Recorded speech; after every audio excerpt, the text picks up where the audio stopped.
So maybe we need some sort of special, like like cyber police or something for maybe where we're going with this next story.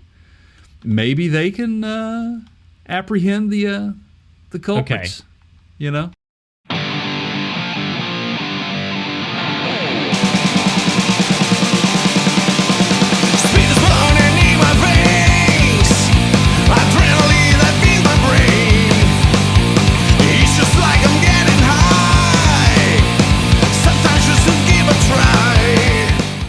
All right, so it doesn't help that on their website, it starts with front and center a countdown timer and the words "our master plan." I mean, does it get any more diabolical than this? Yeah, that's okay. Yeah. All right, so pretty interesting. This is a company. My son found them, and I don't know if he recognizes the risk here. He's too young to know of movies like ROBOCOP, but this is a company called Knightscope. Okay, and I watched the PowerPoint I did too. On it. Yeah. And it's like dystopian. I mean, dude. I mean, this is like totally out of like a futuristic movie, like Minority Report, iRobot. Yeah, just those weird where you've got factions, and if you're in this faction or this faction, it's just it's crazy. So the concept is. This is a company that is augmenting or attempting to sell and to manufacture and sell products to augment law enforcement. Okay, that's what I got from watching their videos. Would you agree with that? Yeah, it is. I think it is. It's not a replacement. It's certainly there to, like you said, to assist. As you guys well know, I mean, there are certain career fields within the world. Totally I swear to God, if these things start saying like "come quietly" or "there will be trouble," it's over, right? Like, so, dude, it's AI, it's robotics. I've got a list of the incidents. By the way, I'll share some of it. You'll laugh. Let me give just a little bit more information on what they are, and then let's get into that, okay? Because that's really where the meat of this discussion is. So they're trying to basically make the case that, hey, police force, there's not enough of you. And so we're gonna make AI, artificial intelligence, to help you do your job. Right. And these things have cameras and all over them, and they're mobile. Cameras, audio, they can pick up, and they're rolling around. They can interact, voice commands, and those sorts of things. Now, one of them is vehicular. Right. They don't carry weapons yet. They are not weaponized at this point. But this is just. That is such a small leap, though. When you get to this point. Oh.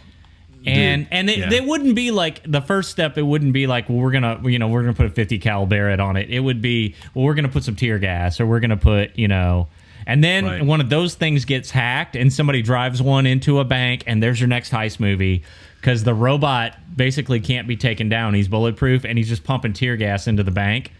Right. And then after everybody's passed out on the floor, the bank robbers come in and clean the place out. Right.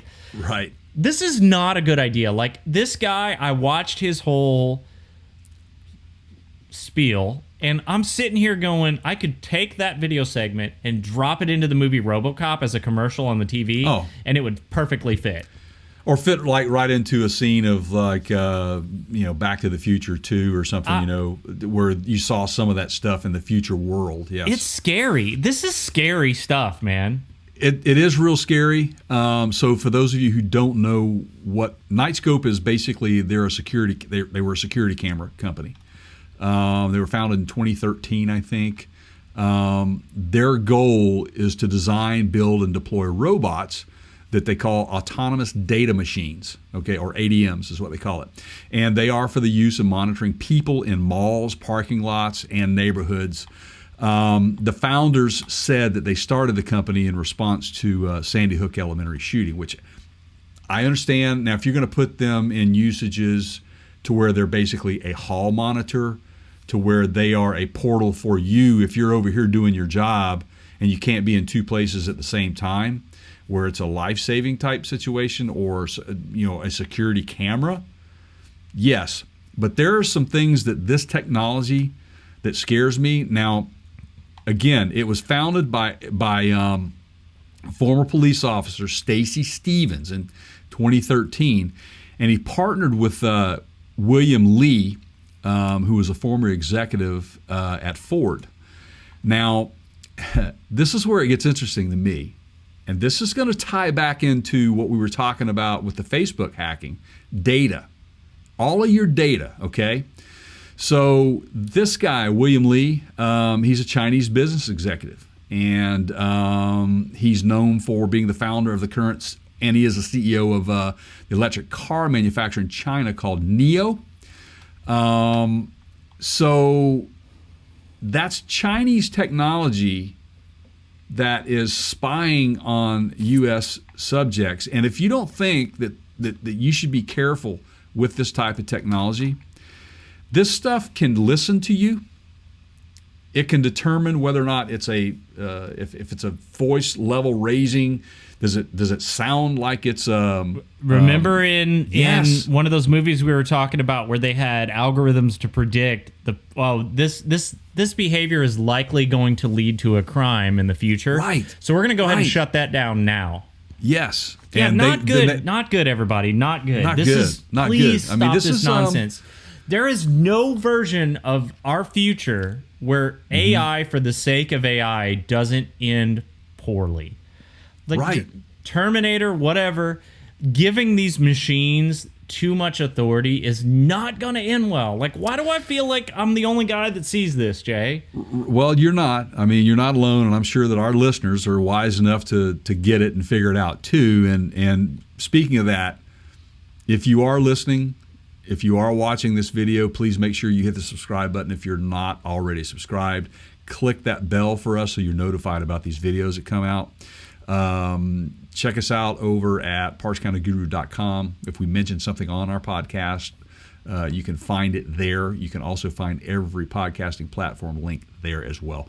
And then we'll get back to some other social media stuff here in a little while. But this thing, so they've got it looks like 4 models. They got a K3, which is like the thing looks like a little so they have some upload, upright, I should say, kind of robotic types, and they have some motorized like automobile kind of car looking, right, all-terrain type vehicles, and I think they're going to be unleashing those into prison yards and that sort of stuff to monitor prisons.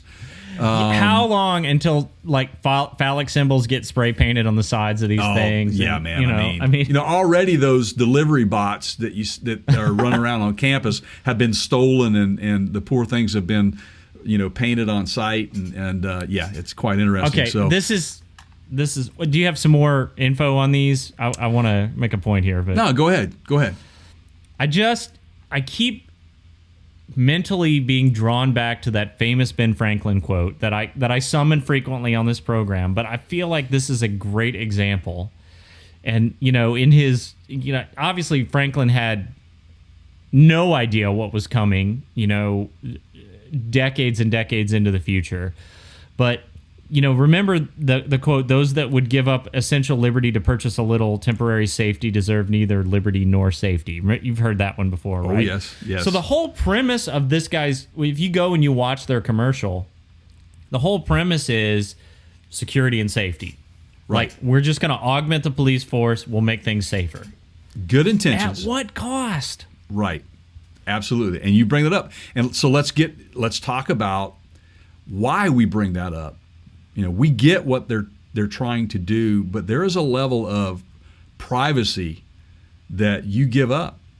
I mean, a whole lot of privacy that you give up by being around these things. So it's got optical character recognition. So it can read. Like the processing of the K5 version, which is the K5 is the outdoor bot. Okay. It's weatherproof and all that stuff. Can chomp out commands and that sort of stuff. This thing can process up to 300 license plates per minute. It can send an alert upon reading the license plate number for a known criminal on a provided list. It has omnidirectional imaging, so 360-degree high-definition video capture. Yep. No stone unturned if you're around the vicinity of this thing. It has microphones on it. It has an ambient noise microphone that can capture the audio. So if you're whispering to someone in a field somewhere, it can probably pick that up. The range from 80 to 90 decibels is normal. If the sound suddenly goes beyond 100 decibels, the K5 will notify the local authorities. The purpose of the microphone has been called the opposite of voice detection. Yeah, right. As it is primarily designed to pick up noise. It has an ultrasonic sensor on it. It's used to detect speed and distance when the robot cruises into an area. The cameras, they use video cameras to collect about 90 terabyte of data per machine annually. That's a lot. Yeah. That's a lot of storage, guys. That's a lot of information. Terabyte, 90. Okay? And the infrared light, the infrared can function at night. It has LiDAR. We've talked about LiDAR before. LiDAR is used in a lot of industrial situations. We talked to Chuck Lynch from AERA, who had worked with LiDAR in the past as well. LiDAR is basically, it's light detection and ranging. It's a sensor. So it emits a laser that sweeps 270 degrees to measure the objects and map its surrounding area. Thermal imaging. So if you're peeing outside, it can detect your stream, especially on a cold morning. So the thermal imaging sensor detects and measures minute temperature differences in order to detect objects in the dark. Wow, so dude. They've got what planet these, are we on now? Right. We've got these in, there's pictures on their website of these in service. The city of Huntington Beach, California has one of those outdoor ones that you were talking about, rolling down the sidewalk. And it literally says, Jay, on the bottom of it, printed on it, it says, at HP ROBOCOP. They're putting ROBOCOP in the name of this, and they didn't learn a damn thing from the movie. You're kidding me, right? Right. Then there's one in a casino. I guess I sort of get that. Well, they say that the K5 could become like a cuter, less aggressive Terminator that kills privacy instead of people. Yeah, no. Okay. No. Right. Now, they're made here. They're made in Silicon Valley. All right, so did you have any mishap stories? Yes, I do. Okay. There are a few. One as recent as 2019. And again, this is very new technology. I think 2016 they started testing them, and so it's still new. They haven't really put a ton of units out there yet. They've got some. I think they've got some contracts with folks that's going to be happening.